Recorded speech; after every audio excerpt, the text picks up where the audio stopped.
Selamat malam, salam sejahtera, kawan-kawan WFM dimanapun berada. Shalom Elohim Bisaya Malaysia.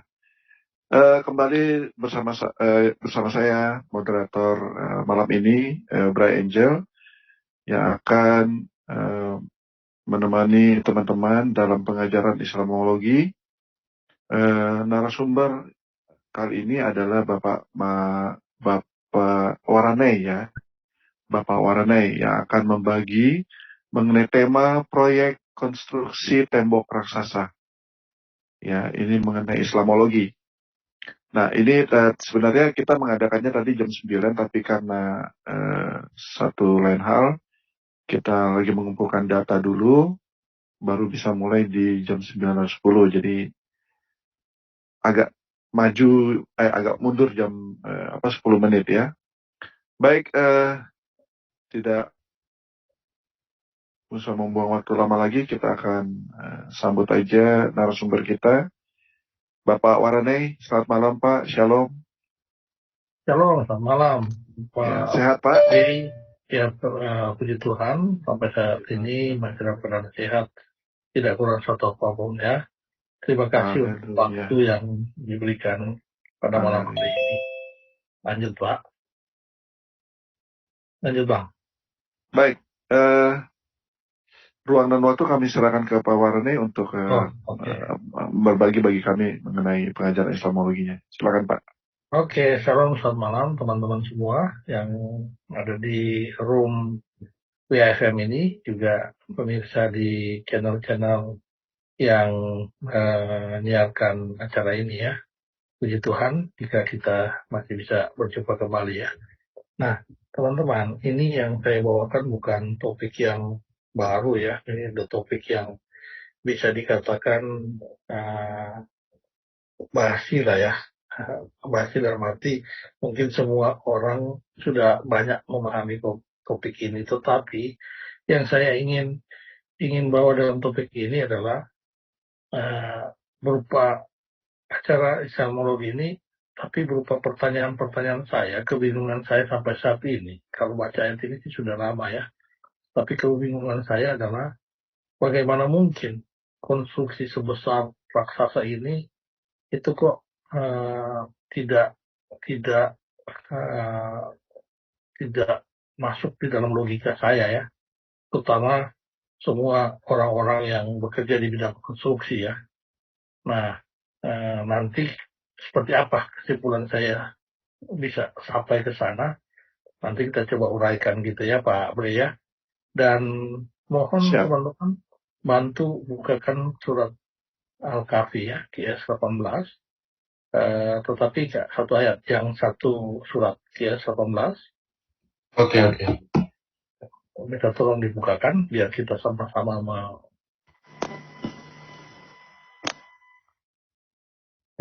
membaca ya. Oke. Ya, saya screen ya. Ya, Pak Tentara Kristus Channel, terima kasih. Tolong di. Ya. Yang saya ingin teman-teman bukakan ini, di mana QS 18 kita tahu terdiri dari 3 cerita besar ya. Banyak yang mengatakan ini kisah-kisah dongeng yang ada di dalam Al-Quran ya. Semua masuk di Al-Kahfi ini ya. Yang pertama itu, bagian pertama, kisah tentang 7 pemuda di dalam gua. Itu adalah kisah dari mitologi gereja kuno yang dijadiin ayat dalam Al-Quran. Yang kedua, kisah tentang perjalanan seorang nabi yang lebih besar ilmunya, lebih banyak ilmunya daripada Nabi Musa, yang ini yang dikenal dengan Nabi Khidir. Dan yang ketiga, ini adalah kisah tentang nabi yang cukup besar juga yang dikenal dengan Nabi Zulkarnain. Nah, Nabi Zulkarnain ini dia sempat membangun satu tembok raksasa, tetapi kisah dari Zulkarnain ini kalau tidak salah dimulai dari Al-Kahfi 46 ya. Coba minta tolong dari 86. Oh iya, tentang matahari terbenam di lumpur itu ya. Nah, mungkin bisa buka Al-Kahfi aja dulu dari Qiyas 18 saja, nanti kita urutkan per ayatnya. Nggak usah di ini Pak, 86 aja, Qiyas 18, sorry. Qiyas 18 saja, biar dari ayat pertama sampai 86. Maksudnya dari ayat 1? Iya, dari ayat 1 sampai terakhir. Jadi dimunculkan aja Kias 18 saja, Pak. Kias 18, ya. Kias 18 dari tafsir web juga tadi bagus ya. Ya. Oke, surat Al-Kahf. Nah, oke, kita lompat ke ayat 86 tadi. Ini ayat 1, kita lompat ke 86.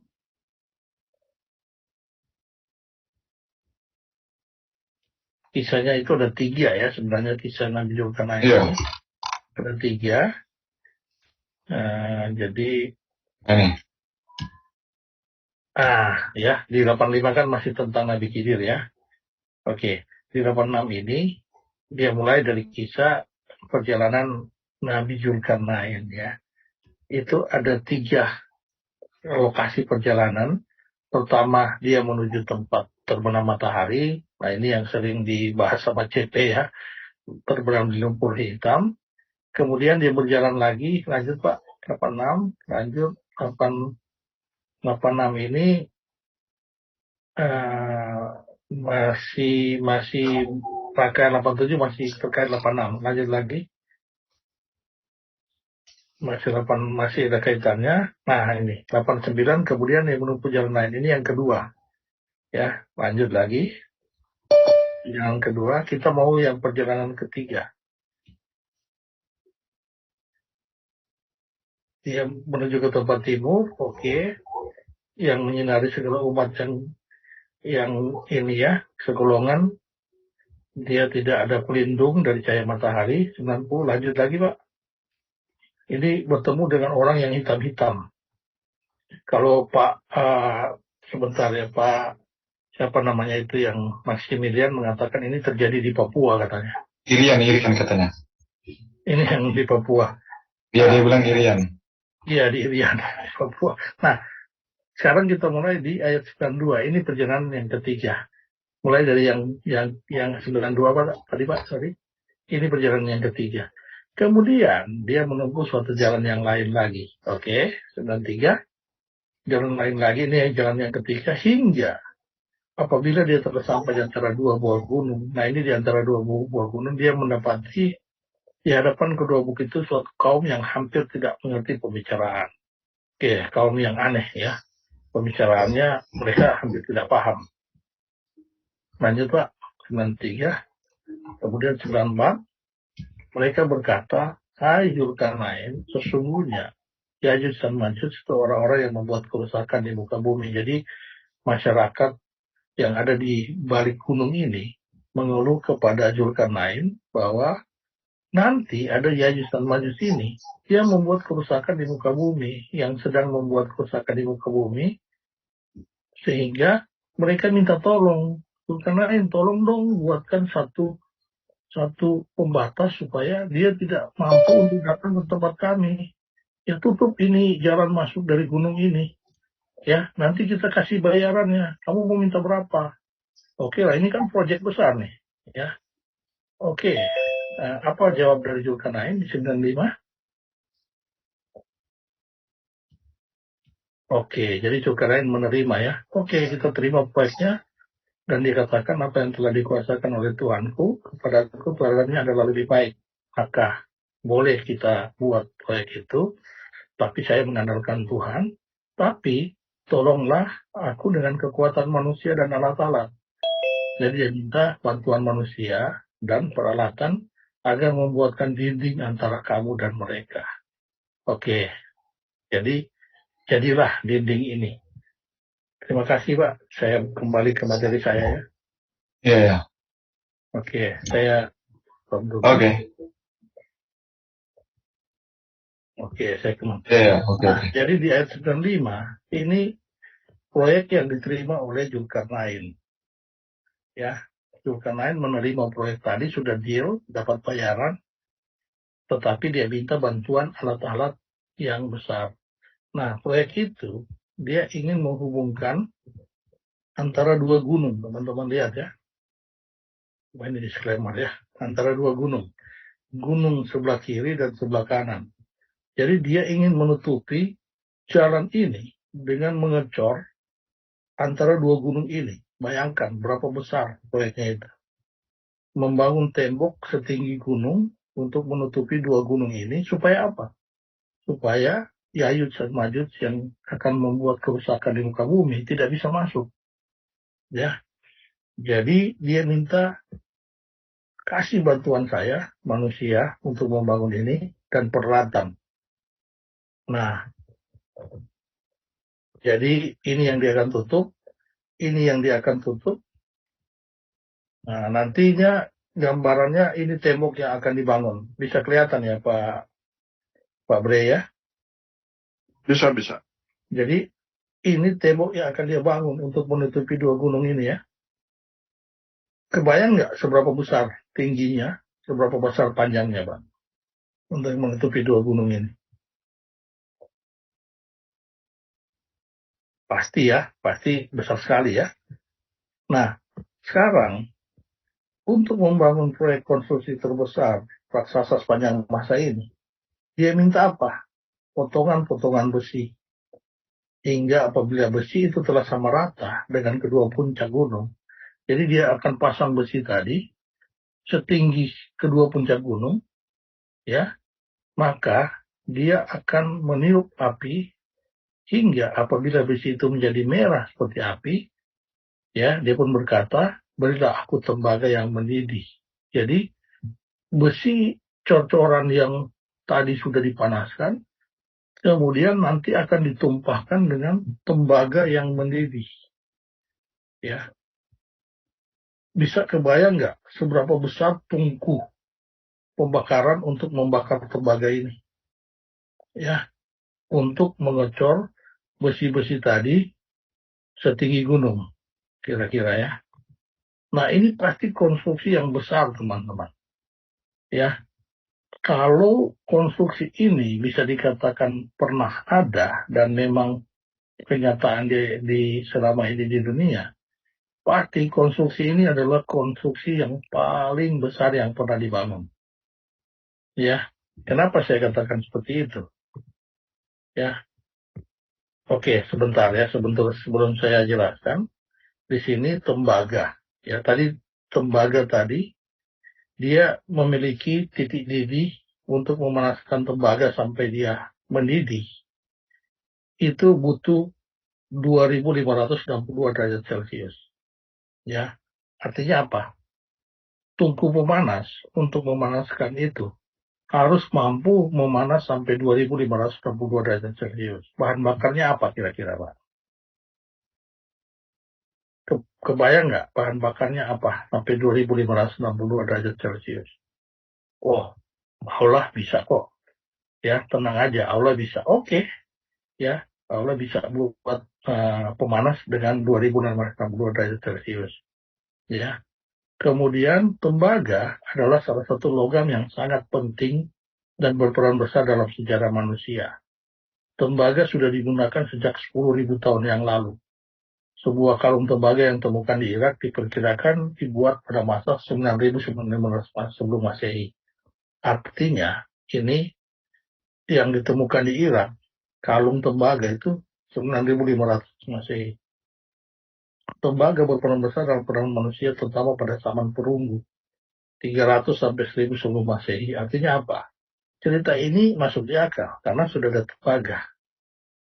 Paham ya, teman-teman ya? Cuman untuk melelehkan tembaga itu sampai benar-benar mendidih itu butuh 2.562 derajat Celcius atau 2.835 Kelvin atau 4.643 derajat Fahrenheit.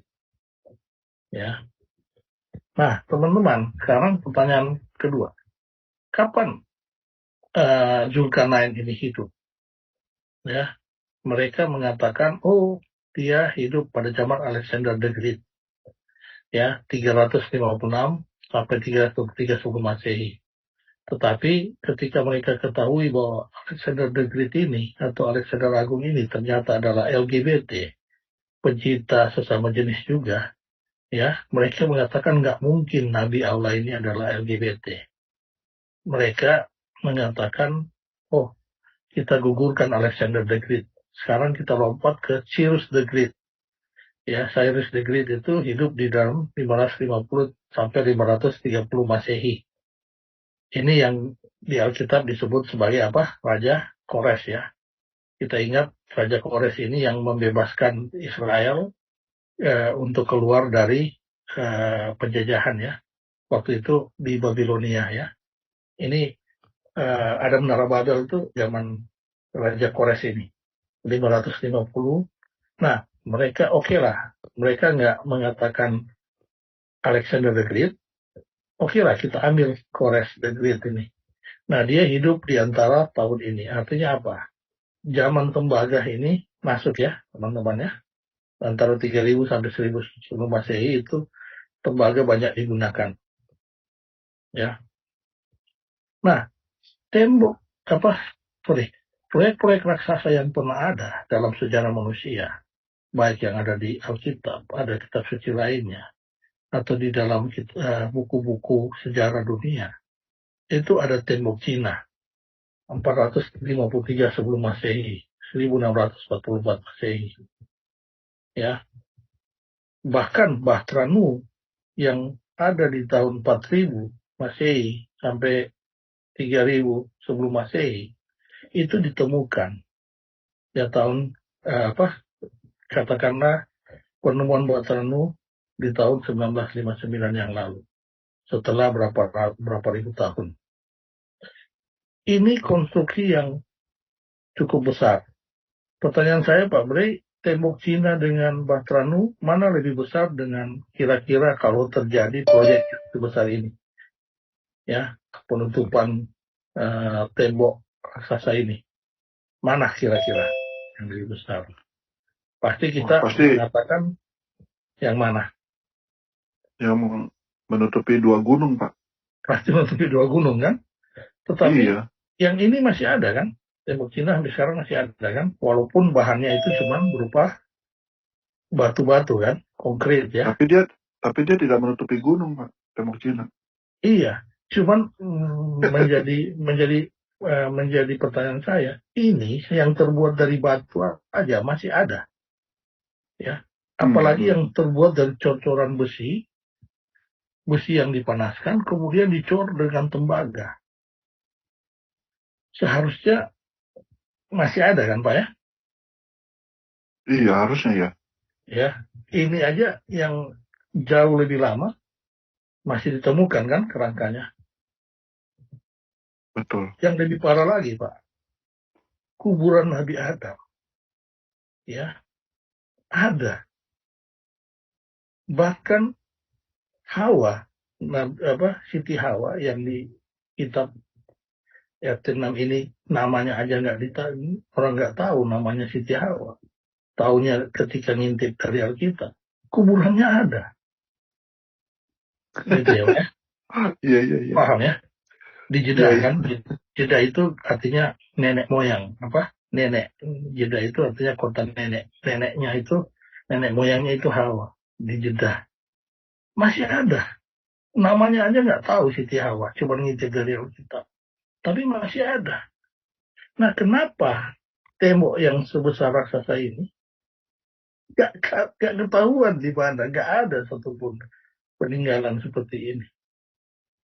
Nah, jadi teman-teman, yang kita bertanya kepada Muslim, buru-buru aja 760, 830 yang dibangun zaman Masehi masih ada, konkret. Bait Allah Salomo, walaupun reruntuhannya masih ada. Tapi tembok Yais Majud kapan dibangun? Di mana dibangunnya? Apa bukti dibangunnya? Nah, ini yang saya katakan bahwa pertama, sebagai ahli konstruksi, kita nggak pernah tahu ya apakah di zaman itu bisa dibangun konstruksi dengan alat yang besar seperti itu, ya, dengan bangunan yang besar itu. Tadi hanya bantuan manusia dan bantuan alat-alat ya. Bagaimana memanaskan besi yang setinggi gunung, bagaimana memanaskan tembaga yang sampai berapa tungku yang harus dipakai untuk memanaskan tembaga ini, untuk supaya bisa mengecor 2 gunung ini, ya, itu jadi pertanyaan yang sampai sekarang orang nggak bisa jawab, gitu. ya. Nah, itu dulu Pak, sebelum nanti saya masuk ke sini, ke ayat yang lain, ke yang lain. Mungkin ada yang mau bantu silakan. menjawab pertanyaan saya seperti itu. Silakan teman-teman. Ada yang mau menanggapi? Ya, Pak Emen. Halo, Pak Emen. Pak, Tentara Kristus Channel, silakan Pak. Ya, saya pernah menonton di channel YouTube Islam ya. Kalau nggak salah itu channel Islam populer. Katanya tembok Ya'juj Ma'juj itu katanya ada di Antartika, Pak. Nah, ini kan aneh juga. Karena titik leleh tembaga itu kan sekitar 2000-an derajat Celcius. Bagaimana bisa dibikin itu di daerah yang dingin gitu loh? Kapan sampai titik lebur seperti ini ya? Iya, titik leburnya coba berapa Celcius dia? 2562 derajat Celcius. Iya, 2562 derajat Celcius. Nah, kok bisa di Antartika itu mencapai suhu yang sepanas itu gitu loh? Bisa-bisa itu Antartika itu meleleh satu benua itu. Betul. Iya kan? Nah, makanya saya bilang ngaco itu yang menafsirkan tembok Ya'juj Ma'juj itu di Antartika. Gitu, saya pernah nonton sih videonya. Enggak gampang jawabannya. Lu orang kesurupan, itu jawabannya. Makanya kalau ada ahli konstruksi di sini, ya, dan ahli konstruksi itu kalaupun mendengar ini, lebih baik bertobat aja deh, menurut saya ya. Bagaimana mungkin bisa dipercaya membuat konstruksi seperti itu? Oke lah, kita beriman, kita percaya bahwa itu ada campur tangan Allah. Tapi kan beriman kan harus pakai logika juga, benar nggak, teman-teman? Makanya saya bilang kalau ada teman-teman di sini ahli konstruksi, yang apalagi yang tukang-tukang bangunan, kalian yang tahu, mending kalian bertobat aja gitu. Pak Warane itu, maaf saya nanya, korelasinya ke ayat yang sebelum dimulai presentasinya, itu hubungannya apa? Kan ada perjalanan tuh. Apakah itu perjalanan ke proyek ini atau memang hanya mengisahkan peristiwa orang ini, bahwa orang ini, profil orang ini, atau gimana? Jadi sebenarnya ada 3 perjalanan itu sebenarnya tak ada kaitan satu sama lainnya sih. Cuman memang kalau kita mau melihat di situ, dari 3 perjalanan itu, ke utara, ke barat, ke timur, semua itu mereka ingin menunjukkan sebuah kebesaran dari Allah SWT. Tetapi kan kaitan antara cerita pertama, kedua, ketiga itu nggak ada kaitannya. Ketika matahari terbenam pertama, kemudian ketika dia pergi ke orang-orang yang kulit hitam, di mana matahari menyengat dengan teriknya, dan ketika dia pergi ke balik gunung, itu tidak ada kaitannya, hanya mau menunjukkan kebesaran dari Allah SWT. Cuman kebesarannya itu terlalu besar gitu Pak Bray. Mungkin sudah saking besarnya sampai kedodoran gitu. Gitu. Iya. Hanya menunjukkan kebesarannya aja gitu ya? Iya, hubungannya ketiga itu kebesaran. Tapi yang pertama pun tenggelam di lumpur hitam itu jadi blunder, jadi apa namanya, ketawaannya Christian Prince gitu. Iya, jadi bahan ketawaannya Christian Prince gitu. Kebesaran Allahnya cuma di perjalanan itu doang ya dibandingin ya. Iya. Aduh, bukan mujizat lain ya. Bukan. Iya. Baik, ada teman-teman yang mau menanggapi. Ya, kalau menurut saya sih ini jadi kayak fiktif ya Pak ya. Jadi apa ya? Mungkin halusinasi kali ya, atau gimana sih? Mereka gini Pak Bre, mau menyamakan, sama kisah di Wahyu juga bisa dibilang kisah yang nggak masuk akal. Tetapi Wahyu dengan jelas mengatakan itu penglihatan. ya kan Pak? Ya betul. Ya. Tetapi di sini nggak ada disebutkan penglihatan, sehingga para ulama mereka, para scholar, para ahli-ahli Muslim ini berbeda pendapat. Banyak yang mengatakan bahwa itu kejadian nyata. Tapi ketika ada yang mengatakan kejadian nyata, apa buktinya? Ya. Nah, ada juga semacam scholar yang terakhir ini yang tadi saya sempat tunjukkan gambarnya itu. Teman-teman mungkin tahu ya, Yasir Qadhi. Yasir Qadhi ini bilang, saya nggak mau percaya bahwa itu kisah nyata. Ya, dia mengatakan bahwa itu tidak mungkin kisah nyata. Kalau kisah nyata, nggak mungkin tidak ada peninggalan. Tembok Cina aja yang hanya dari konkret aja, hanya dari batu-batuan aja, masih berdiri tegak. Apalagi konstruksi yang dari baja, besi baja, kemudian ditutup dengan tembaga, setinggi gunung, masa nggak ada peninggalan gitu. Nah, akhirnya Yasir Qadhi memilih apa? Dia lebih memilih untuk menganggap ini seperti kisah wahyu. Tetapi kan di Qurannya dia nggak mau mengatakan bahwa ini kisah seperti di wahyu, bahwa ini cuma sebuah penglihatan gitu. Gitu. Jadi di antara mereka itu sama-sama saling kebingungan lah. Ya biasa lah umat kebingungan. Sebenarnya untuk lebih-lebihkan loh ya. Gimana? Untuk lebih-lebihkan ada tidak kuat. Jawabannya ada di Al-Hijr nomor 6 sih Pak. Apa tuh Pak? Apa tuh? Apa tuh kira-kira? Al-Hijr nomor 6. Bahwa mereka yang diturunkan Al-Quran adalah orang yang gila. Itu jawabannya. Iya, Al-Hijr nomor 6 kan itu. Dibuka Pak, nanti dibilang kita fitnah. Dibuka. Iya. Coba dibantu buka Pak, ini tentara Kristus. Tadi ayatnya apa? Hafal dia TKC, hafal. Wahai turun Al-Quran, sesungguhnya engkau benar-benar orang gila. Al-Hijr ayat 6. Iya. Jawabannya cuma itu Pak. Mau gimana lagi? Nah, kalau ada yang ibu ada yang sering masuk ya di channel-channel Kristen, namanya Ibu Aida.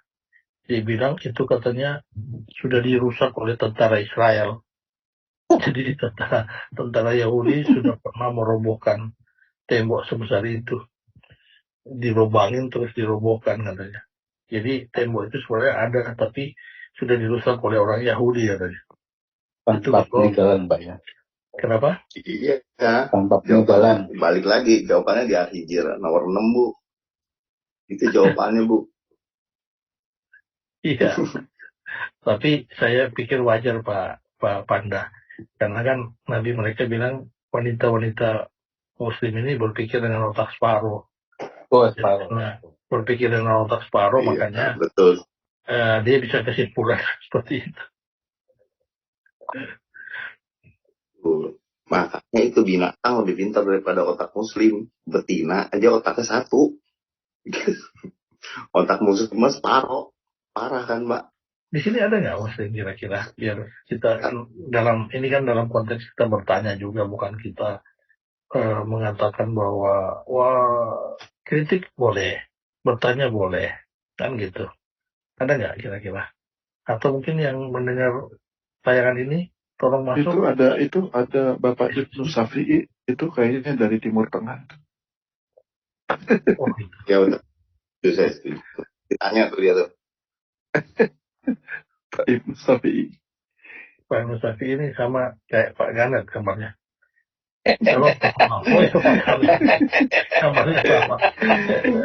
Bapak langsung tadi keluar tadi, aduh saya cari keluar. Tadi saya dipanggil Pak Akila tadi. Pak, sudah mulai, rupanya udah terlambat. Lanjut Pak Ganet. Gimana Pak Ibnu Syafi'i? Iya, jadi Ya tentang apa ini? Tadi tentang bahas apa? Coba saya lihat dulu apa thumbnailnya. Yajus Majus Tembok. ya. Ya tembok Yajus Majus ya. Jadi tentang Yajus Majus ini ya umat Islam sendiri kebingungan di mana sebenarnya Yajus Majus. Pernah nggak ada ini kan gitu. Padahal dikatakan dalam Qiyas 18 ayat 94. Ajul Karnain, sesungguhnya Yajus dan Majus orang yang membuat kerusakan di bumi. Kapan orang Yajus Majus membuat kerusakan di bumi dan di mana ini? Maka dapatkah kamu memberikan sesuatu pembayaran kepadamu supaya kamu membuat dinding kami dan mereka? Allah. Lalu mereka tafsirkan ini. Ada yang menafsirkan tembok Berlin sudah runtuh. Ada yang menafsirkan ini di mana ya? Di yang baru-baru ini kan ada yang menafsirkan ini tembok Cina. Tembok Cina ini. Ya. Masih kokoh. Padahal dikatakan terbuat dari tembaga ya, tembaga dan besi. Nah, ya kita jadi bingung juga. Coba ya. Dan itu dikuatkan dalam hadis juga ya. Dikatakan dalam hadis Bukhari misalnya tentang Yajus Majus ini. Bukhari tertulisnya di Bukhari 1490 ya. 1000 Coba apa ya dikatakan di sini. Pak PKC, boleh bantu buka hadis Bukhari berapa Pak? Tapi 1490 ada di. Sebenarnya itu ada alasannya, bro. Ya, Bray Angel bisa bikin Ibnu Syafi'i ini enggak? Jadi co-host. Kalau Qurannya dua. Oke. Ada alasannya kenapa itu tidak pernah tercatat di sejarah, bro. Ada alasannya. Tahu nggak kenapa? Apa? Begitu Muhammad mati, apapun mukjizat yang pernah ada itu hilang seketika. Itu, bro. Jadi para pencatat sejarah udah nggak sempet lagi nyata. Kok tiba-tiba hilang? Ya udah, makanya nggak ada, bro. Gitu. Jadi bangun tidur maksudnya gitu. Cuma mimpi. Cuman nanti katanya ya pada hari kiamat kelak nanti itu jadi timbullah ngambang lah ini nanti Yajus Majus. Coba Bukhari 1490 kita coba baca itu. Pak itu sudah saya kasih co-host tuh. Oh iya, kasih co-host. Saya lagi makan ya. Iya, oke. Saya punya akses untuk sharing, Pak. Iya, oke. 1490. Di hadisnya juga dikatakan ya. Bukhari 1490. 14. Jadi ini yang mereka yakini. Dikatakan di sini dari bla bla bla bla terusnya ya. Tidak akan terjadi hari kiamat hingga tidak ada yang berhaji ke Baitullah atau Ka'bah. Redaksi yang pertama, ini udah lain ya. Oh, ini dari Nabi bersabda, sesungguhnya pasti akan ada yang berhaji dan umrah ke Baitullah Ka'bah setelah keluarnya Yajus Majus ya. Hadis ini diungkapkan oleh Aban dan Imran dan berkata, tidak akan terjadi hari kiamat hingga tidak ada yang berhaji ke Baitullah Ka'bah. Jadi ini akan timbul nanti, keluar ini nanti Yajus Majus ini nanti. Tembok yang mungkin sekarang Yajus Majus ini sedang tertanam tak di mana ya kan.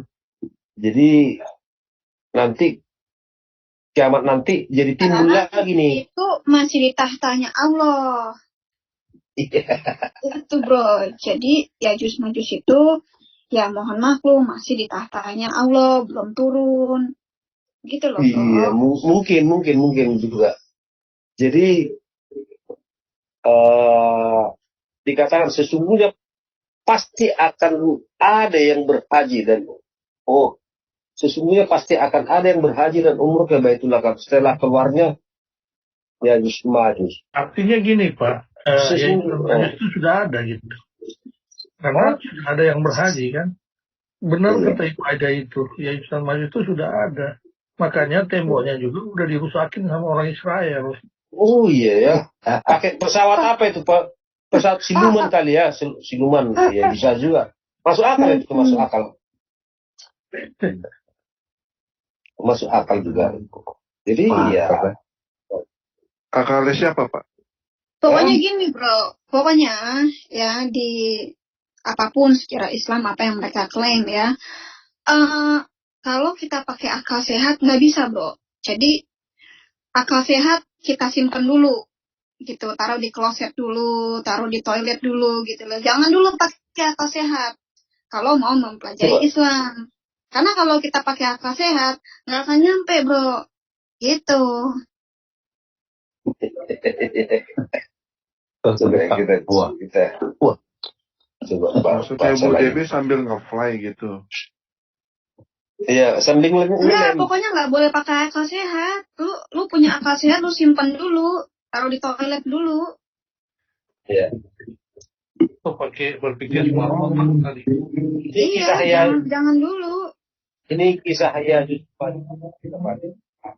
Makanya Bro Penggugat sering bilang, otak taruh di kepala, jangan di pantat, gitu. Berarti sudah pernah dibuka berarti nih. Nabi datang kepadanya dengan gemetar. Ini gemetaran nih Nabi nih, gemetaran ya. Mungkin kan kayak orang kedinginan, kayak gitu kan bibirnya kan. Nabi datang dengan gemetaran sambil berkata, La ilaha illallah. Celakalah bangsa Arab. Nah, dia ajak dilaknatlah ini bangsa Arab. Karena keburukan yang telah dekat. Hari ini telah dibuka benteng Ya'juj Ma'juj seperti ini. Berarti ini di zaman Nabi sudah dibuka ini. Beliau memberi isyarat dengan mendekatkan telunjuknya dengan jari sebelahnya. Ya, Zainab binti Jahsy berkata, aku bertanya, ini istri yang dinikahkan di langit itu ini ya? Ya. Yang di langit ini. Ya, karena Allah yang jadi apa ya imam. Ya. Oh iya. Ya, karena Zainab ini kan dinikahkan di langit ini. Jadi kita harus paham. Aku bertanya, wahai Rasulullah, apakah kita akan binasa? Jadi ketakutan juga si Zainab ini. Sedangkan di tengah-tengah kita banyak orang-orang salih. Beliau menjawab, ya benar. Jika keburukan telah merajalela. Ketakutan dia. Jadi sudah pernah dibuka ini ya. Sudah dibuka juga. Ini di zaman Nabi karena ini Nabi sendiri yang berkata loh. Orang Israel yang buka tadi lah. Iya Bro, kalau cerita-cerita begini itu ya enaknya tuh diceritain ya kalau mau bobo. Ini Bu Dewi langsung bongkar rahasia. Kalau nggak ada kerjaan baru baca-baca beginian. Seharusnya jangan bongkar rahasia dulu.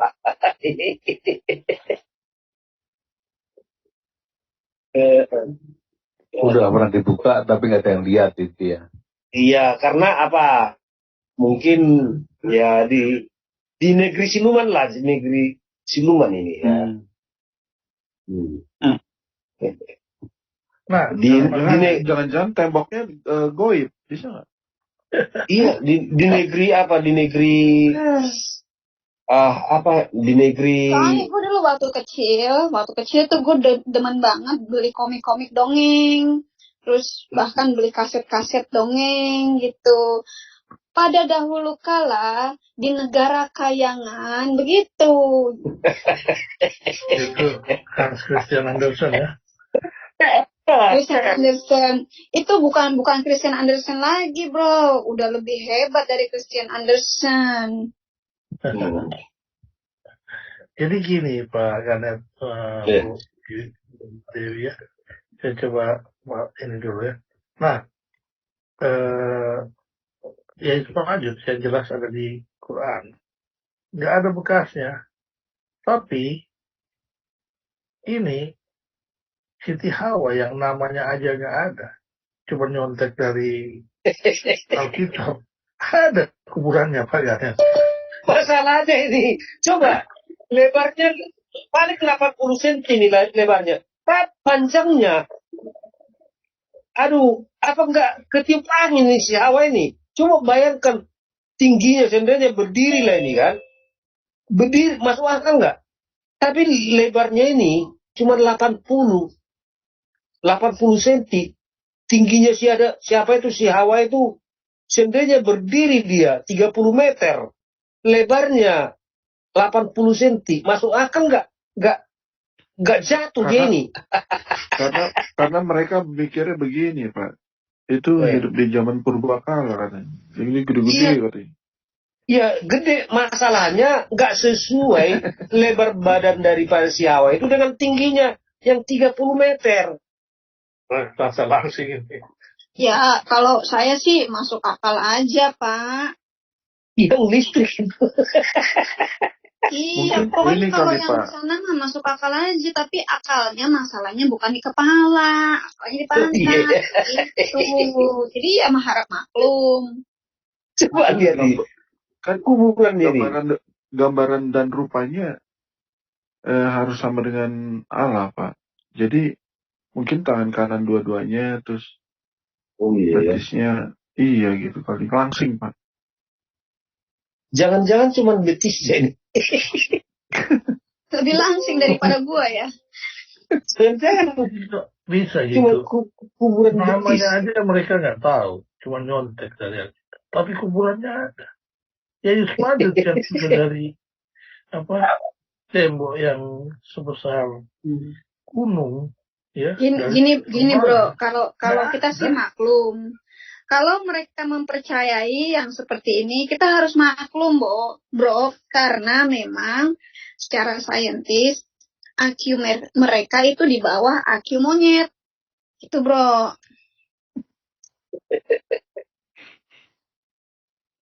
Sebelah kiri tuh Nabi Adam tuh, Pak. Gadet. Sebelah kiri Nabi Adam. Ya itu. Coba lebarnya itu dong. Nah, ini kapan-kapan saya akan bawakan, ya. Nggak sesuai kan? Hari Rabu saya ada webinar ya bersama beberapa pendeta, banyak pendeta. Saya akan bongkar mengenai Mekah dan haji. Nah, nanti itu penuh itu mungkin. Yajuj Majuj. Kita akan sebar linknya seluas-luasnya lah supaya membuat pendidikan.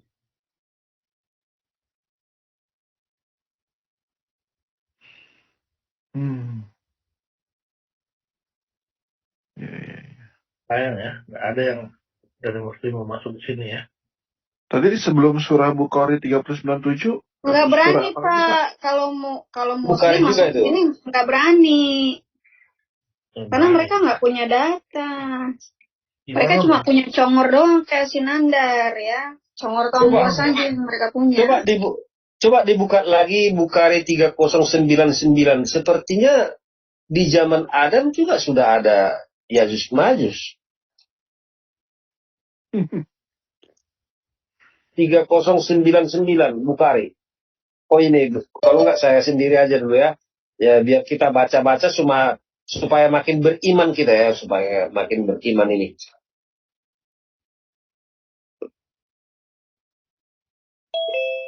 Berapa? 3099. Ya, ini ya 3099 ya. Kisah Yajuj Majuj. Ini dari Nabi. Jadi Nabi itu ya apalah kan, baginda lah ya, baginda. Allah Ta'ala berfirman, wahai Adam. Nabi Adam alaihissalam menjawab, labbaika kemuliaanmu. Ini berarti Adam ini jelas orang Arab ini kan. Orang Arab ini. Labbaika kemuliaan milikmu dan segala kebaikan berada di tanganmu. Kemudian Allah berfirman, keluarkan utusan neraka. Dikeluarkanlah utusan neraka nanti kan. Adam bertanya, apa yang dimaksud dengan utusan neraka? Berapa jumlahnya, katanya kan. Allah berfirman, dari setiap 1.000, Adamnya 900. Ya. kalau di Islam Adamnya kepo. Ya, dari setiap 1.000, ya, setiap 1.000, 999 dijebloskan ke neraka, ya kan? Jadi cuma satu yang selamat, kan? Ketika perintah ini diputuskan, maka anak-anak beliau menjadi beruban. Tiba-tiba semua beruban. Jadi putih rambutnya, ya. Dan setiap wanita hamil kandungannya berguguran, dan kamu lihat manusia mabuk, padahal mereka tidak mabuk, akan tetapi mereka melihat ini dari setiap wanita hamil, ya, kandungannya berguguran. Jadi berguguranlah apa? Kalau ada wanita hamil nanti berguguran lah itu, ya kan? Ya. Mungkin entah aborsi, saya nggak tahu lah.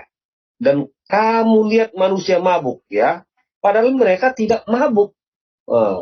Jadi mereka ini goyang-goyang lah jalannya mungkin, ya.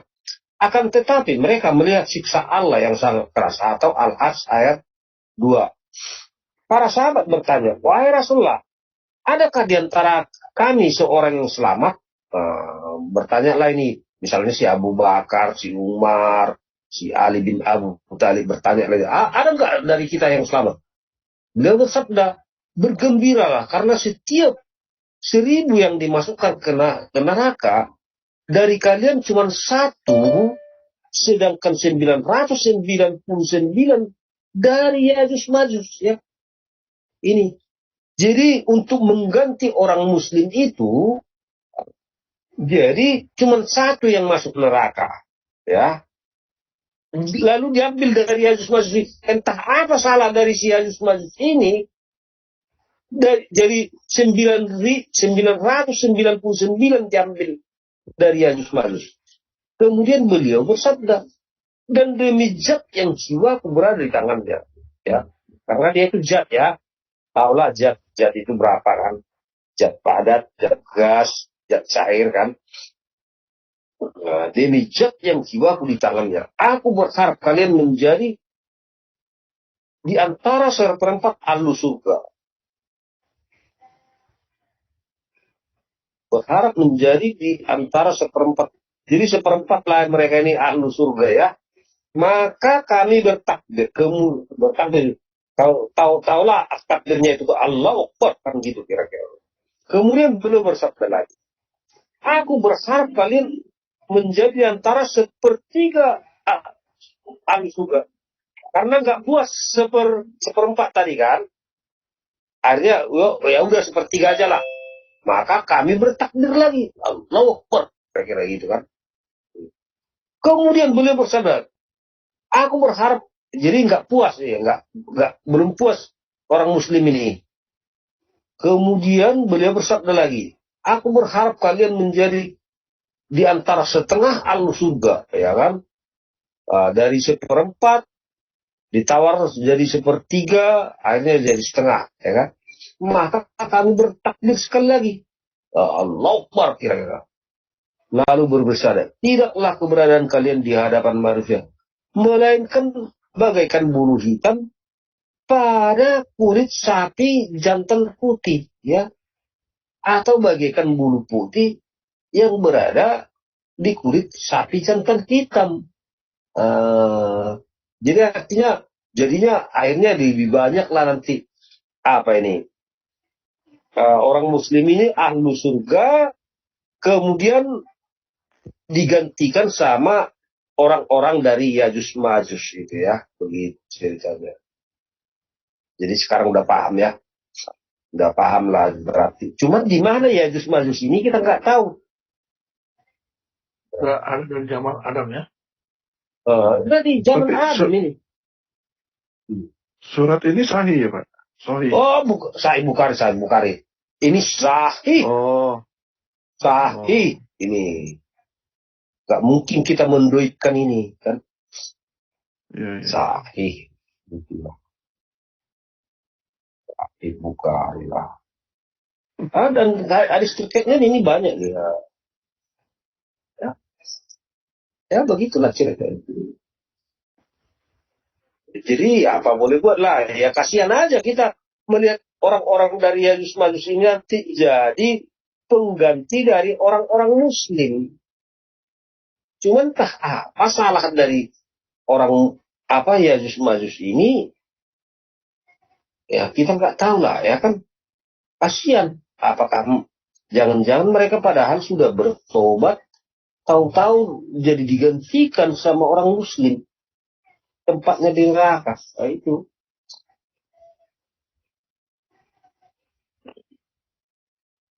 kasihan aja.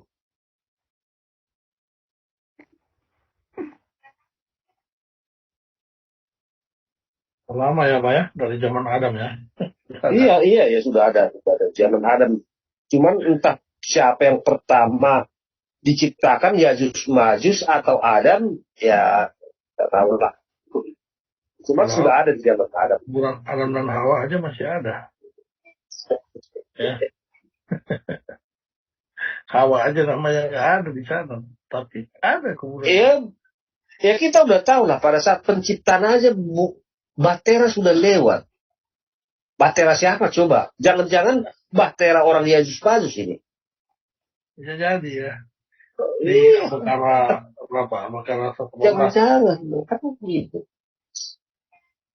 Pada zaman penciptaan Adam, Bahtera sudah ada. Iya. Pada saat penciptaan langit dan bumi, belum lagi manusia belum diciptakan di situ. Siapa si Adam belum ada. Penciptaan langit dan bumi, tiba-tiba Bahtera lewat. Bahtera siapa itu coba? Jangan-jangan ini Bahtera dari orang-orang Yesus Majus kan? Ya, kita hanya bisa bertanya lah. Tapi Pak, ini di luar topik lagi sebentar karena Bapak sempat menyinggung itu ya Pak Ganet. Jadi menurut Muslim ternyata Adam bukan manusia pertama. Ya bisa jadi. Karena itu ada manusia yang diciptakan sebelum Adam.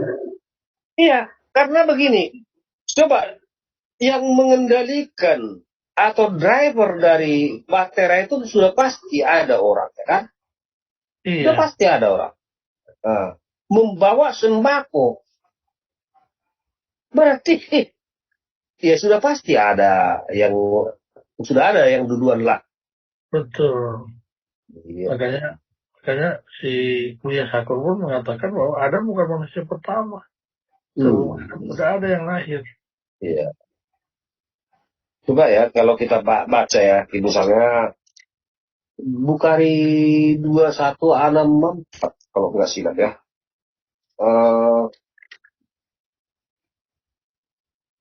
Kalau nggak silap saya Bukhari iyalah Al-Baqarah mau bilang Al-Baqarah kok hadis Al-Baqarah iya. Bentar saya bukakan. Jadi udah pasti ada driver, sudah ada pasti nakodanya, dan nakodanya ini sudah pasti manusia lah. Ini saya search dulu ya. Nanti dibilang pula kita fitnah, itu bahaya itu. Oh ya, saya masukkan dulu apanya ayat. QS 2 164.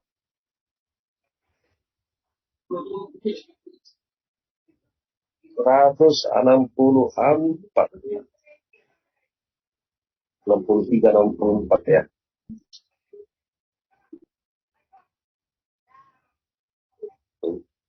Sesungguhnya ini firman Allah yang berfirman ini. Sesungguhnya dalam penciptaan langit dan bumi, ya ini masih penciptaan langit dan bumi si Allah ini kan. Silih bergantinya siang dan malam, buat siang. Tiba-tiba ini ada Bahtera yang berlayar di laut membawa apa yang berguna bagi manusia. Nah, apa yang berguna bagi manusia? Tentu saja sudah pasti sembako. Dan yang membawa dan nakoda daripada Bahtera ini sudah pasti ada orang ya kan. Jadi berarti bukan Adam yang pertama diciptakan, karena sudah ada bakteri. Dan apa yang diturunkan dari Allah berupa air, lalu dengan air itu dia hidupkan bumi. Ya, jadi mungkin apa itu bakteri itu berlayar di satu, ada air yang lain ya, belum di bumi, mungkin di angkasa ini. Kayak apa itu? Film-film apa ya? Itu kan kapal layar itu bisa terbang itu. Jadi kayak BTTH ya, Battlefield di Heaven ya kan gitu. Itu kan kapal layar itu bisa terbang, padahal kapal layar. Kayak pesawat lah ya kan. Jadi cuman tidak di bumi, buminya sedang sibuk diciptakan ya kan.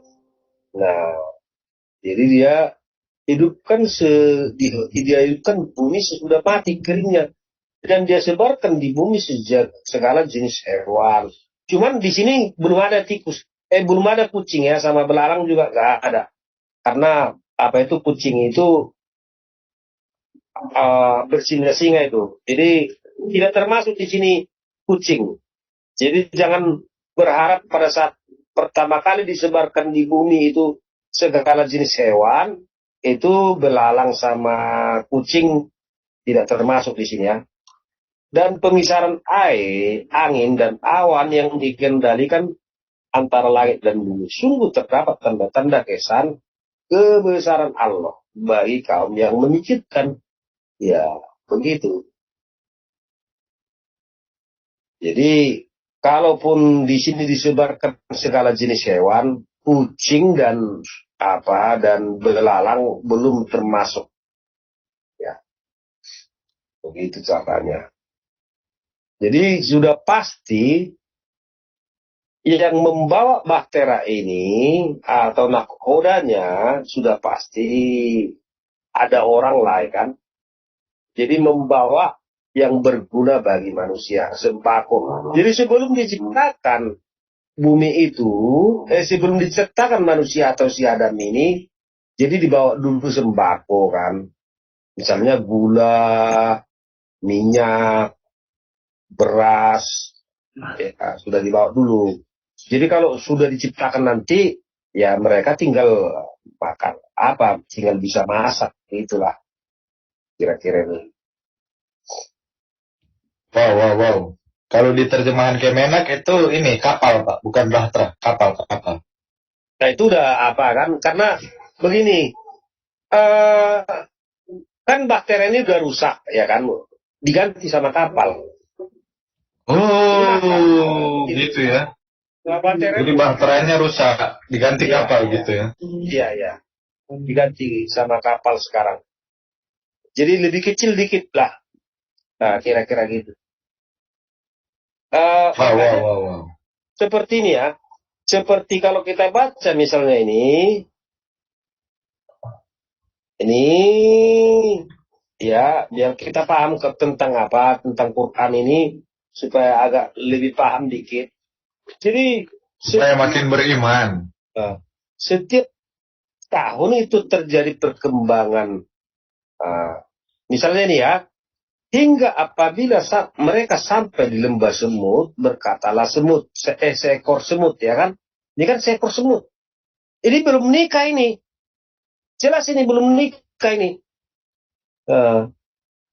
Karena masih kecil dia kan. Hai semut-semut, masuklah ke dalam sarang-sarangmu agar kamu tidak diinjak oleh Sulaiman dan tentaranya. Sedangkan mereka tidak menyadari. Nah, setelah zaman sekarang, semut itu sudah besar. Dan sudah pasti dilantik jadi ratu. Makanya sekarang, coba ya, saya buka lagi. Kalau kemenaknya ya, kemenak yang baru lah, yang baru. Ini yang baru. Kita bisa bandingkan nanti kan. Itu bukan semutnya yang berubah, tapi terjemahannya yang berubah. Enggak, udah besar apanya, udah besar semutnya. Jadi Isi udah besar. cuma revisi. Aduh. Oh, ada kesulitan di saya. Buka apa? Kemenak, coba. Loading. Enggak, bukan loading, tapi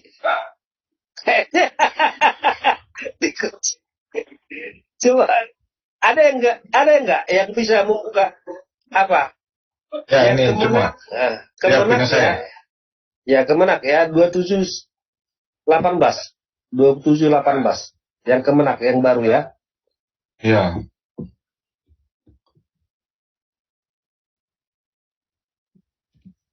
Surah berapa tadi? 27 ayat 18. Kalau tadi kan semut, ya kan, semut. Sekarang Quran Kemenak. ya. Mana nih? Ya. Ini. Ya. Nih, aku buka ya. Ya, 2718 coba buka. 27 An-Naml ayat 18 ya. Ya. 18 27:18. Nah ini.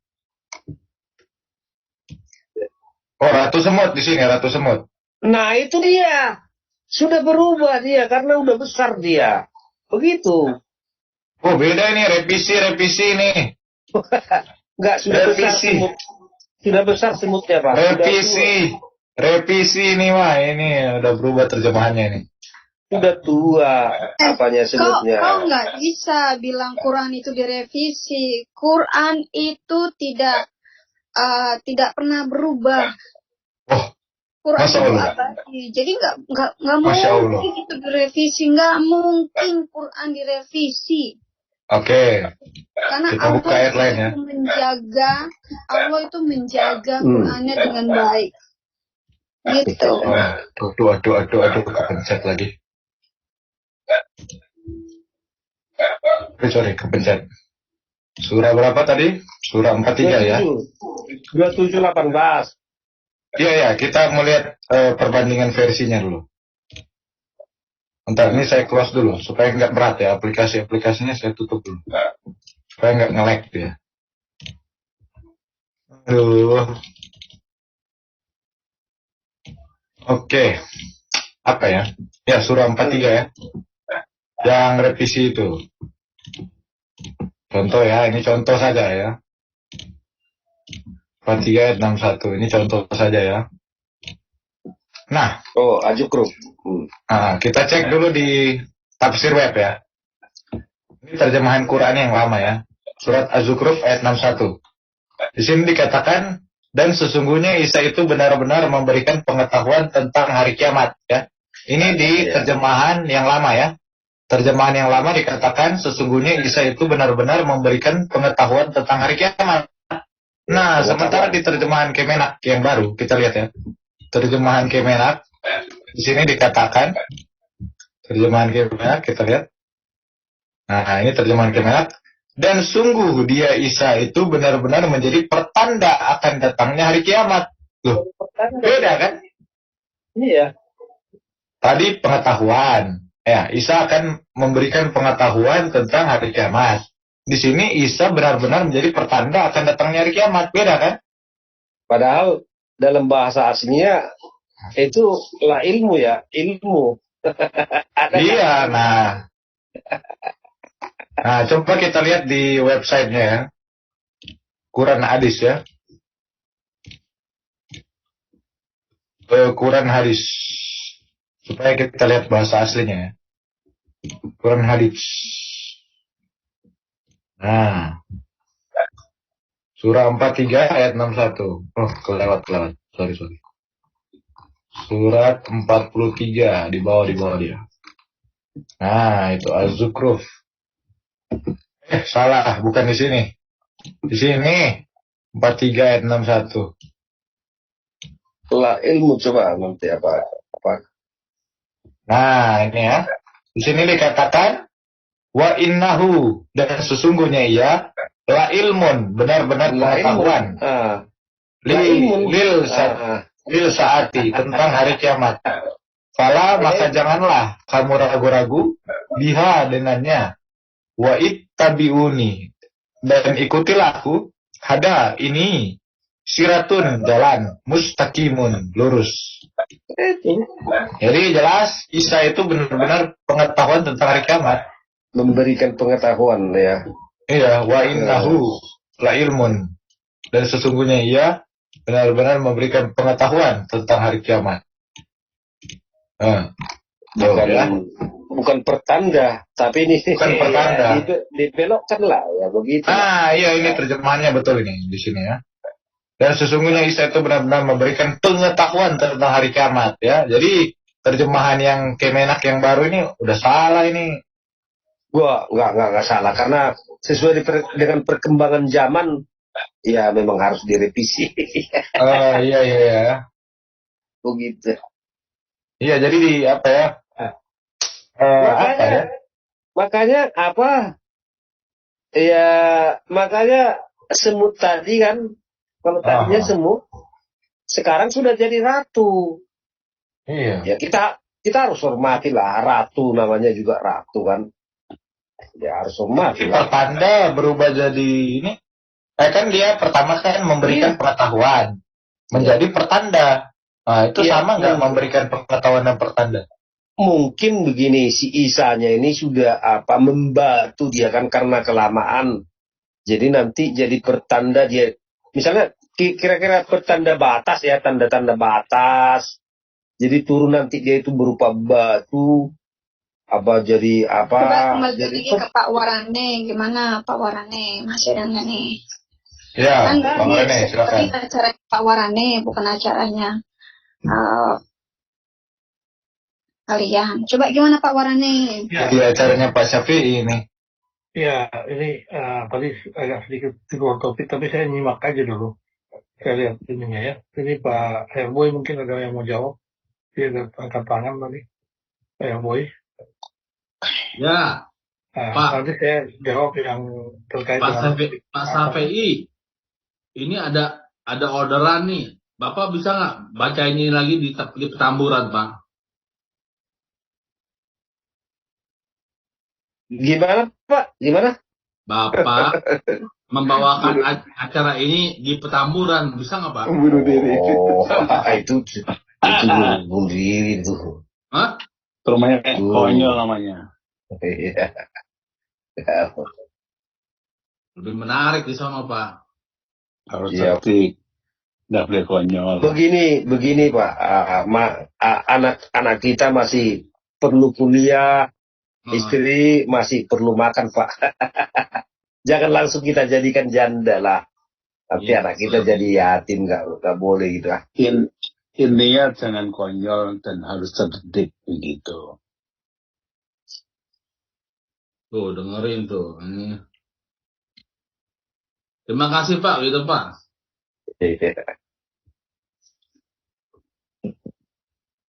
Tapi kalau tentang Yajuj Majuj bagaimana kalau kita coba buka dulu bukunya ya? Mau nggak kita buka, kita baca-baca? Biar kita kalau tentang Yajuj Majuj. Lalu diklaim sebagai Gog dan Magog lah ya kan, Gog dan Magog. Karena saya juga belum membaca sepenuhnya ini ya. Cuman jadi dikatakan itu jadi 10 tanda hari kiamat dan termasuk itu Yajuj Majuj itu sebagai pertanda hari kiamat katanya.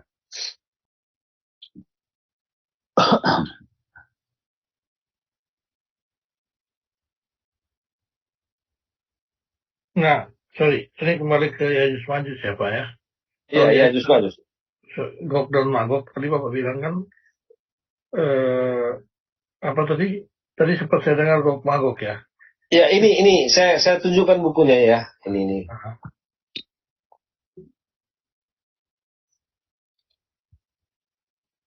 Nih bukunya, Yajuj Majuj, Gog dan Magog. Nah, ini jelas kan kalau Gog dan Magog kan memang penglihatan kan di ini. Tapi Yajuj Majuj kan tidak ada penjelasan bahwa ini penglihatan. Berarti kalau mereka mengacu ke Gog dan Magog, berarti benar bahwa kisah di Al-Kahfi ini hanya penglihatan, tetapi mereka menganggap ini sebagai kisah nyata. Itulah bukti ketidaktahuan penulis Al-Quran ini. Betul nggak? Bahwa dia tidak tahu bahwa ini adalah penglihatan. Dia pikir ini adalah kejadian sebenarnya. Jadi sembarang nulis aja yang nulis di kitab sebelah itu. Ya, kebingungan Pak. Kebingungan, ya itulah. Iya kan? Kalau dia menganggap bahwa itu sebuah penglihatan, harusnya jangan mengisahkan seperti yang tertulis di sekarang ini di Al-Kahfi. Seakan-akan itu dari awal kisahnya itu kalau kisah nyata. Itulah makanya si ulama kesannya dia macam ini kan maunya menganggap bahwa itu kitab wahyu, menganggap bahwa itu kitab wahyu. Tetapi sayangnya tidak ada yang mendukung bahwa itu sebagai penglihatan di situ. Gitu. Itu semakin jelas bahwa ketidaktahuan penulis Al-Quran akan kisah-kisah yang dia main kutip sana sini, baik dia kutip kisah dongeng maupun dia ambil dari kitab wahyu, tidak paham dengan latar belakang kisah yang ada seperti itu. Gitu Pak. Ya, namanya juga cocokmologi, Pak. Kita harus tahu lah. Karena Tadi sumber dia samakan Pak itu. Iya. Jadi dia samain Pak itu gampang. Iya. Itu. Iya. Iya. Begitu. Bisa Pak ditampilkan lagi Pak, biar kita bisa sama-sama belajar ini ya. Ya, itulah. Artinya mereka sudah mulai mengakui bahwa apa yang ada di dalam kitab kita itu jelas berbeda. Mereka main kutip sana kutip sini tanpa memahami latar belakang dari konteks daripada penulisan kitab yang ada di Alkitab itu. Dan bumi mereka juga sudah ada gambarnya, sudah bulat sekarang. Kalau tadinya kan cuma datar dan di punggung ikan paus, sekarang sudah jadi bulat. Jadi setuju kalau kita baca ini ya. Ini dari buku mereka ya. Ya'juj Ma'juj dan Magog atau 10 tanda kiamat besar. Abu Sarihah Hujaifah bin Usaid berkata, Rasulullah SAW berada di kamar, sementara kami berada di bawah. Jadi kamar Rasul ini di atas lah, mungkin tingkat 2 ini ya. Rumahnya tingkat 2, jadi di atas dia. Atau jangan-jangan ranjangnya yang bertingkat, saya nggak tahu lah. Beliau melihat kami dari atas. Dia lihat ini. Rasul ini melihat ke bawah lah ya kan. Lalu bertanya, apa yang kalian bicarakan? Ya. Jadi mungkin si Abu Sarihah sedang berbicara-bicara sehingga si Nabi ini bertanya, apa yang kalian bicara? Kami menjawab, kiamat. Beliau bersabda. Jadi si Nabi ini bersabda lah kan, kiamat tidaklah terjadi hingga kalian 10 tanda-tanda asap, ya kan? Asap. Jadi kalau udah dilihat itu asap, mungkin kiamat lah ya. Dajjal, kan? Binatang buas, mungkin singa, harimau. Nah itu, kalau udah dilihat itu tanda-tanda kiamat itu.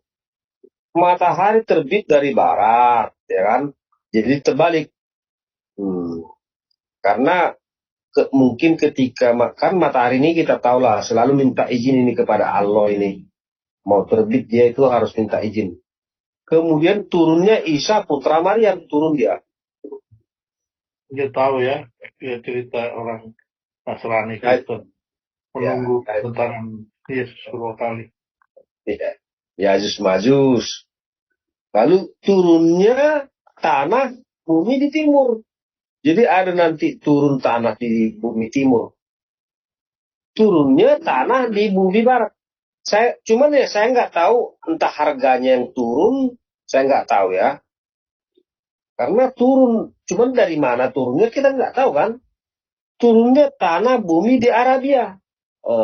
Turun. Mungkin harganya lah yang turun ya. api akan muncul dari Yaman. Ini Yaman ini mungkin suka bermain api nih, ya kan?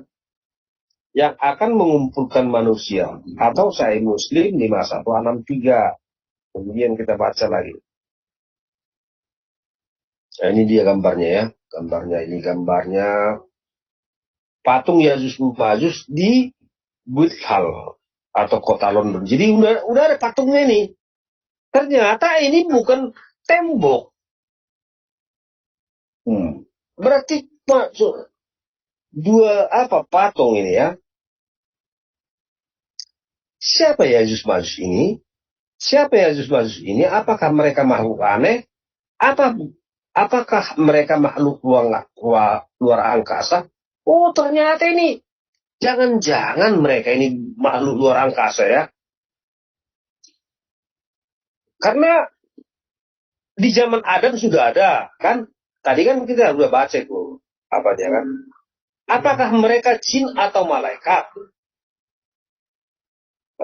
Kalau malaikat sudah pasti enggak lah ya kan. Apakah mereka seperti Dajjal yang bukan manusia? Oh, ternyata Dajjal juga bukan manusia ya. Jin maupun malaikat. Apakah mereka ini manusia? Mari kita mengacu pada Al-Quran terlebih dahulu untuk menjawabnya dalam surah Al-Kahfi. Allah SWT berfirman. Mereka berkata, wahai Zulkarnain, sungguh Yajuj Majus atau makhluk yang berbuat kerusakan di bumi, maka bolehkah kami membayarmu imbalan agar engkau membuatkan dinding penghalang antara kami dan mereka? Atau Qiyas 18 ayat 94 ya. Dari ayat di atas disebutkan bahwa satu kaum manusia mengadu kepada Zulkarnain tentang Yajuj Majus yang melakukan fasad atau kerusakan di wilayah mereka. Cuman di mana saya nggak tahu. Mereka meminta agar dibuatkan dinding. Jadi mungkin superhero lah ini. Kalau si Zulkarnain ini sudah pasti superhero ini. Karena orang-orang tidak berani melawan si Yajuj Majus ini ya kan.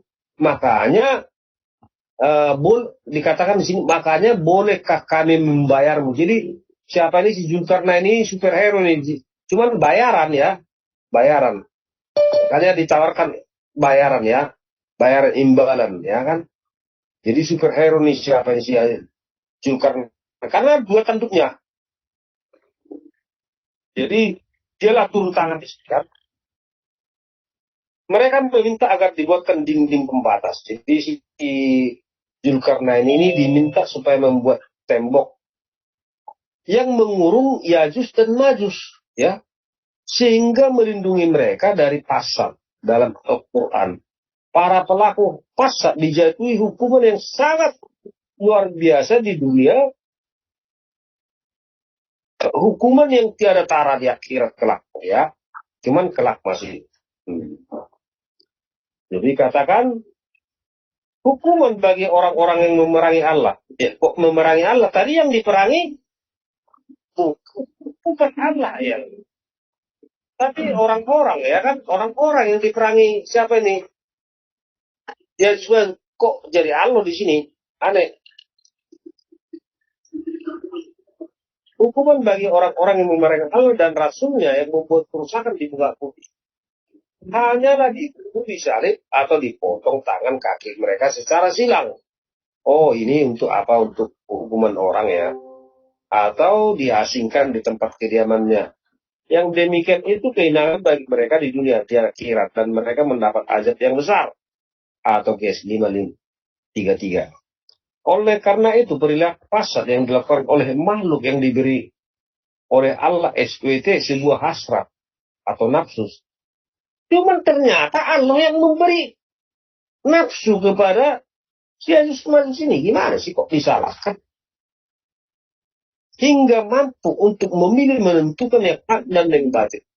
Makhluk-makhluk Allah SWT yang diberi hasrat oleh Allah SWT adalah jin, manusia. Sedangkan malaikat tidak. Oh, malaikat tidak punya nafsu. Hanya Jibril yang diberi nafsu kepada Maryam barangkali ya. malaikat tidak memiliki kehendak untuk melakukan sesuatu. Tapi kok bisa mengembuskan roh ya?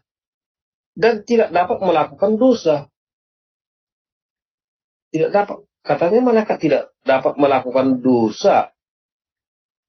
Lalu mengapa mereka suka melaknati ya? Sebab tindakan mereka berdasarkan firman Allah SWT. Maka mereka tidak akan melakukan pasal. Tidak pula malaikat yang dapat dikurung oleh materi, dinding, dan penghalang. Oh ya, tidak bisa. Sedangkan jin memiliki hasrat. Oh, kenapa? Masalahnya kenapa Allah memberikan hasrat kepada jin? Diberi kemampuan untuk menentukan pilihan. Oh. Namun jin merupakan makhluk yang kasat mata. Mereka tidak dapat dilihat oleh manusia apabila mereka melakukan fasad sebagai tempat. Jin tidak dapat dilihat karena berada dalam dimensi ruang dan waktu yang berbeda. Cuman kan Muhammad pernah mengikat jin. Dan dia berceramah kepada jin. Makanya jin itu masuk Islam. Aneh nih. Jin tidak dapat dilihat karena berada dalam dimensi ruang waktu yang berbeda dengan alam manusia. Dengan demikian, seperti halnya malaikat, tidak dapat dikurung di balik materi dinding penghalang. Satu lagi, makhluk Allah SWT yang memiliki hasrat adalah manusia. Tidak seperti malaikat dan jin. Manusia dapat dikurung di balik materi, dinding, dan penghalang. Kesimpulan tak terelakkan yaitu Yajuj Majuj adalah manusia. Oh, Yajuj Majuj ini ternyata jadi manusia ya. Alhamdulillah, Rasulullah SAW menjelaskan bahwa Yajuj Majuj adalah manusia dari keturunan Adam. Kok keturunan Adam? Sedangkan di zaman Adam sudah ada Yajuj Majuj. Abu Said Al-Khudri memaparkan bahwa Nabi bersabda, pada hari penghakiman Allah memerintahkan Adam untuk membawa dari seluruh keturunannya orang-orang yang akan memasuki api neraka. Oh, jadi si Adam yang membawa keturunannya memasuki neraka. Adam akan bertanya, ya Tuhan, siapa mereka? Allah akan berfirman, 999 dari 1000 untuk api neraka, sementara 1 untuk surga. Nah, itu ya. Jadi dari 1000 orang nanti cuma 1 yang masuk surga. Saat mendengar ini, para sahabat diliputi rasa takut. Takutlah ya, takut. Oh, berarti ini cerita Nabi untuk umatnya ya. Dan mereka bertanya, ya Rasulullah, siapa yang 1 masuk surga itu? Nah, ini bersabda, jangan berisi hati. 999 adalah Yajuj Majuj. Sementara kalian yang 1 untuk surga. Oh, yakni jumlah kalian dibanding dengan mereka adalah 1 dalam 1000 atau Hadis Bukhari dan Muslim. Rasulullah SAW bersabda, sesungguhnya Yajuj Majuj adalah keturunan Adam. Kas al-Ummal atau hadis nomor 2158. Rasulullah SAW bersabda, sesungguhnya Yajuj Majuj dari keturunan Adam. Sekiranya mereka dilepas, niscaya mereka akan merusak kehidupan manusia. Dan tiadalah mati salah seorang dari mereka melainkan ia meninggalkan dari keturunan 1000 atau lebih. Namun, kenapa Zulkarnain tidak membinasakan mereka saja? Nah, ini perlu nih. Ini perlu nih ya. Kenapa nggak dimatikan sama si Zulkarnain? Betul itu ya. Dan tidak perlu repot membuat tembok pembatas bagi mereka. Ini aneh. Hal ini karena Allah SWT yang bisa membinasakan mereka, dan juga Allah SWT membiarkan mereka bercampur satu sama lain dengan manusia lainnya untuk menguji manusia itu sendiri. Oh, berarti Yajuj Majuj ini sengaja diciptakan Allah untuk menguji manusia. Ternyata ya, aku telah menciptakan hambaku yakni Yajuj dan Majuj begitu kuat, sehingga tidak ada kecuali aku akan dapat menghancurkan mereka. Ini Pak. Kalau memang ulah Allah sendiri, ngapain lagi? Ya, siapa yang mau kita salahkan begitu, Pak? Bro, tahu nggak kenapa umat Muslim itu, umat Islam itu pada bingung? Ya Allah, karena Allahnya juga bingung, Bu. Allahnya bingung, nabinya bingung, Jibrilnya bingung. Makanya umatnya jadi umat bingung. Makanya itu mereka setiap sholat itu selalu bilang ihdinas siratal mustaqim. Sebenarnya bukan mereka yang bilang. Itu Allah yang berdoa kepada Tuhan. Allah berdoa, tunjukkan aku jalan yang lurus. Karena Allahnya kesasar. Itu bro. Jadi makanya mereka pusing, mereka bingung. Allahnya aja kesasar, apalagi umatnya.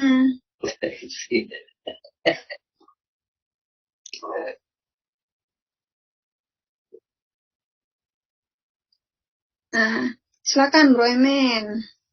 Lanjut. Oke. Jadi saya rasa kita tutup aja ya Pak. Tapi tadi sudah membacakan itu ada beberapa versi itu artikel ya, tetapi dia mengutip banyak sekali hadis yang mana bisa memperkuat pengetahuan kita juga ya, walaupun itu berupa artikel, hanya ada hadis. Nah, dengan mendengar tadi uraian tadi, semakin bingung kita pun jadi semakin bingung. Kita yang ikut-ikutan jadi buat kebingungan juga kalau kita mau makin mendalami seperti ini ya. Tetapi kalau kita langsung melepas diri dari kebingungan kita, langsung berpikir rasional, ya pastinya kita bertanya seperti ini aja. Ya, jadi pertanyaan kita di sini adalah kapan gitu ya proyek itu berjalan, di mana, apa buktinya.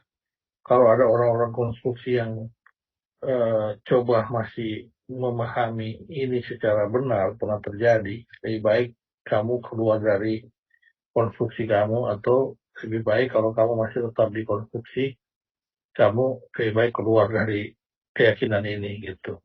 Itu saja ya, karena ini sudah tidak masuk pada logika. Kita boleh beriman, kita boleh beriman. Iman itu di luar logika, ya.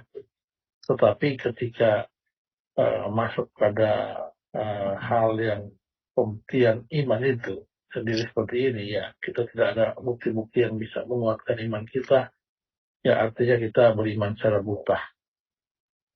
Paham ya teman-teman ya. Jadi mungkin dari saya itu saja. Saya kembalikan ke moderator. Terima kasih Pak.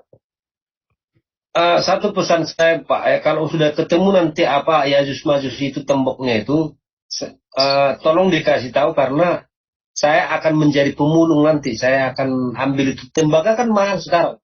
Oh mahal kali Pak. Mahal tembaga itu. Jadi saya mau ambil tembaganya itu berapa kilo kan. Lumayan itu Pak ya. Jadi bisa dijual. Tenggelam di laut.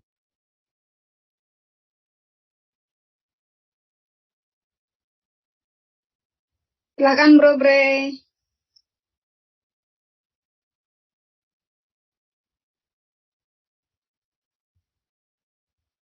Bro Bre.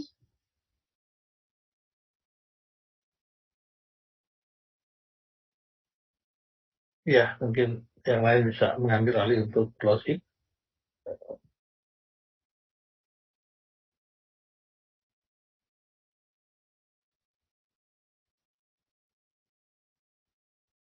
Ya teman-teman, terima kasih ya. Sudah menikmati makan malam yang luar biasa dari Pak Warane dan Pak Ustadz Syafi'i. Terima kasih semuanya, Tuhan berkati. Kita akan menyaksikan balada. Sebentar sebelum di closing saya mau ucapkan sedikit aja. Jadi ternyata setelah kita baca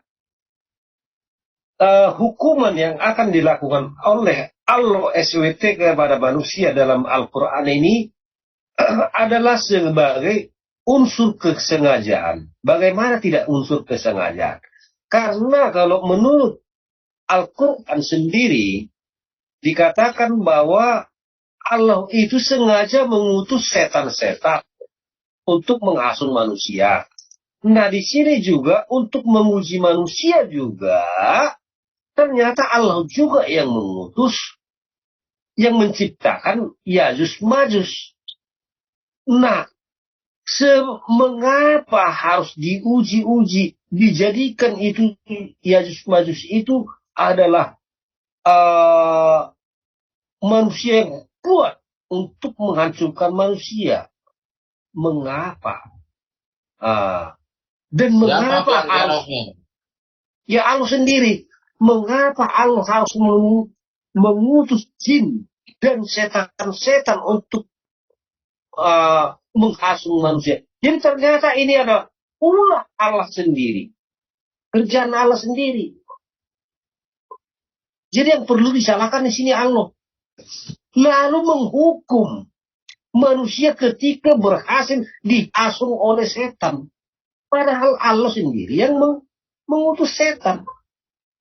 Allah sendiri yang mengutus Yajuj Majuj, lalu manusia disalahkan. Ini yang aneh. Jadi saya rasa kita harus perlu mempertanyakan kemahakuasaan daripada Allah ini dan kerjaan Allah ini yang hanya punya sifat 20 sifat pula ya. Perlu pertanyaan. Kalau untuk umat yang berpikir. Jadi saya rasa itu saja yang bisa saya sampaikan malam ini. Terima kasih. Utamakan bro, itu yang dosa asli agama pun kan juga diadakan oleh Allah sebelum menciptakan itu.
Aisyah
yang terengah-engah digagahi ulama buta.